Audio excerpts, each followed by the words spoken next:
Most players build their decks around the same meta cards that everyone else is using, but today we're going to be talking about 5 underrated cards that you can actually win games with if you know how to play them correctly. First card I'm going to talk about is Chen Pao.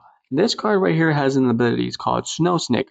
When you play this Pokemon from your hand onto your bench, during your turn you may discard a stadium in play, which is actually really good. We all know that one player that plays the same stadium over and over and over and over again, almost everyone does, you can go ahead and get rid of that stadium with this card right here. So nice card to have into your deck if you know how to play it correctly. Second card I'm going to be talking about is Delmise. This is a really good card to start the game off. Not so much towards the end, but at the very beginning of your turn, this is a very good basic Pokemon you can go ahead and place for this reason. If you go ahead and look carefully, Delmise has a nice little power.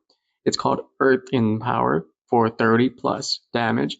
If you have a stadium in play, you can go ahead and add 50 more damage to that attack, which is actually pretty good at the very beginning to really knock down that damage on particular Pokemon. Let's be honest, a lot of the beginner Pokemon they're going to be placing are going to be anywhere between the 70 to 180 range HP, but it's good to kind of get your foot in the door with this Demise card. As long as you have a stadium in play, you can go ahead and start inflicting damage early on. Again, this is a good card at the beginning, not so much towards the end.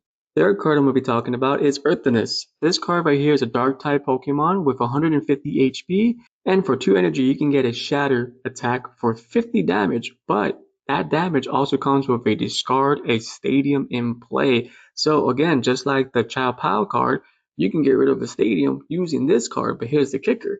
As long as you have 2 energy, you can do it every turn. You don't have to worry about going from the bench and back to the active spot. You can literally get rid of a stadium play as long as you have 2 energy and you're taking some damage with you along the way. Fourth card I'm going to be talking about is the Houndstone. This card is a Psy Pokemon with 140 HP, and for 1 energy, you can do what's called a Horrifying Bite for 30 damage. That's not all. You can flip a coin until you get tails. For each heads that you get, choose a random card from your opponent's hand.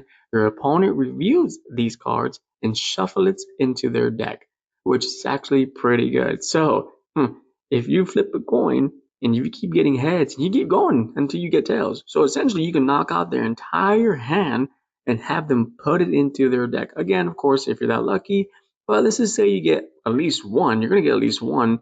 You know, you can pick that one card that you know that they're gonna potentially play next, or that one high EX card that you kind of want them not to use right away and have them put it back in the deck. So for me, Houndstone is actually a pretty good Pokemon card for the duration of the game.